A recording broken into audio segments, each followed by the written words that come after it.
Sir Balakrishna అఖండ ఎట్టకేలకు 12న release అవుతుందని తెలుస్తుంది. ఏంటి దానిపై మీ కామెంట్? ఏమో నేను చెప్పాక మొన్నే చెప్పాక 12వ తారీఖు రిలీజ్ అవుతుందని ఆ రోజు చెప్పాను. అవుతాను, సంతోషం, పర్లేదు. మన మాట గౌరవించి వాళ్ళంతా రిలీజ్ చేస్తుంది, సంతోషంగా ఉంది. సో 12వ తారీఖు చాలా చిన్న సినిమాలు ఉన్నాయి, వాటికి అఖండ వలన ఎఫెక్ట్ పడుతుంది. వాళ్ళందరూ కూడా వాళ్ళ సినిమాల్ని పోస్ట్పోన్ చేసుకోవాల్సిన పరిస్థితి వచ్చింది. అంత ఉండదు అనుకోండి. ఇప్పుడు ఏ సినిమా ఉండేది ఆ సినిమాకు ఉంటుంది.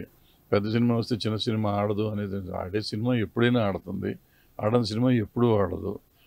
ఈ సినిమా వచ్చేసరికి ఆ సినిమాని చంపేస్తుంది అనేది ఉండదు. థియేటర్స్ కొంచెం అంటే ఇది లేదనుకుంటే థియేటర్స్ కొంచెం ఈజీగా ఉండి కొంచెం ఇబ్బంది అవుతుంది. నెంబర్ ఆఫ్ థియేటర్స్ వాళ్ళు సపోజ్ ఫర్ ఎగ్జాంపుల్ 100 థియేటర్లు చేద్దాం అనుకో, ఆ చిన్న సినిమాకి 100 ఉండవు, 50 ఉండొచ్చు, అట్లాంటివి జరుగుతాయి. సో అఖండ ఇష్యూలో మేజర్ మిస్టేక్ ఎవరిది అనుకుంటున్నారు? ఎవరిదే ఉంది మిస్ప్లానింగ్.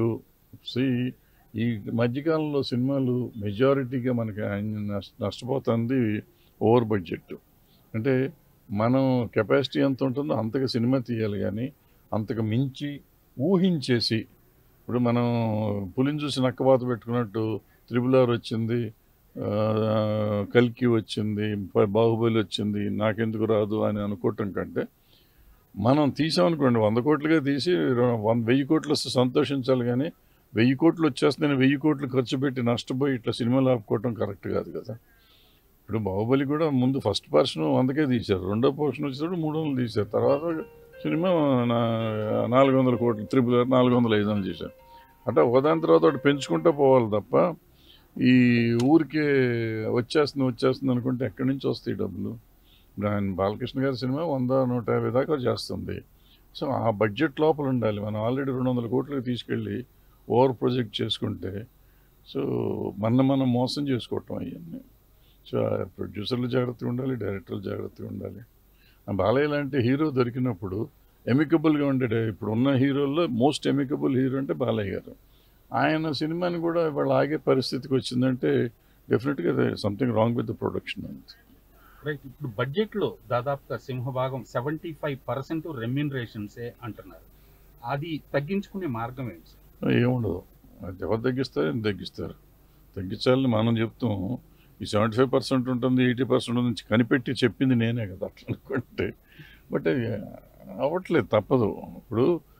ఇప్పుడు ఈ పెద్ద సినిమాలు అనబడే సినిమాల్లో వాళ్ళని చూసి వీళ్ళు చేస్తున్నారు అనేది ఏంటంటే, ఫర్ ఎగ్జాంపుల్ ఒక సినిమా ఉందనుకోండి, పెద్ద సినిమా 1000 కోట్లు చేసిన సినిమా, వాళ్ళు 400 కోట్లు ఖర్చు పెడితే 400 కోట్లు 300 కోట్లు సినిమా మీద ఖర్చు పెట్టి 100 కోట్లు రెమ్యునరేషన్ చేస్తారు. వాళ్ళు 400 కోట్లు చేశారు, నేను 400 కోట్లు చేయాలని చెప్పి నేను 300 కోట్లు రెమ్యునరేషన్స్ ఇచ్చి 100 కోట్లతో సినిమా తీస్తున్నాను. సో మీకు సినిమా క్వాలిటీ తగ్గిపోతుంది, కంటెంట్ తగ్గిపోతుంది. అక్కడ కంటెంట్ ఉంది కాబట్టి సినిమా ఖర్చు పెడుతున్నారు, తీస్తున్నారు. ఇక్కడ కంటెంట్ కాదు, ఇక్కడ పులిని చూసి నక్కవాత పెట్టుకున్నట్టు రేట్లు పెంచేసుకుని కాస్ట్ పెంచామని చెప్పుకోవటం తప్ప ఇక్కడ ఏం లేదు. అంటే సినిమా ప్రొడక్షన్లో హీరోని, మెయిన్ టెక్నీషియన్స్ కూడా భాగస్వాముల్ని చేస్తే ఈ సమస్యకు కొంత పరిష్కారం దొరికే అవకాశం ఉంది. చేస్తున్నారు, చేసేవాళ్ళు చేస్తున్నారు. అవన్నీ సమస్యకి పరిష్కారాలు అనేది ఏమి ఉండదు. మనం రియలైజ్ అవ్వాలి. నేను చెప్పినప్పుడు మీరు చెప్పినట్టు షేరింగ్ ఉంటే వస్తాయి, లేకపోతే పోతాయి, అట్లా చేసుకోవచ్చు, తప్పలేదు. బట్ దానికి కూడా లిమిట్ ఉండాలి కదా. ఇప్పుడు సినిమా చేసి నాకు మొత్తం అంతా నాదే, భారతదేశం అంతా రైట్స్ నాయి అంటే నాకు ప్రొడ్యూసర్కి ఏమొస్తాయి మళ్ళీ? ఆ షేరింగ్ ఎంత, ఈ హీరోకి ఎంత, డైరెక్టర్కి ఎంత, ఆర్టిస్టులకి ఎంత, హీరోయిన్కి ఎంత, అట్లా పెట్టుకొని చేసుకుంటే బాగానే ఉంటుంది. దానికి ఒక లిమిట్ ఫిక్స్ చేసుకుంటే బాగుంటుంది. చరిత్ర సృష్టించినోడు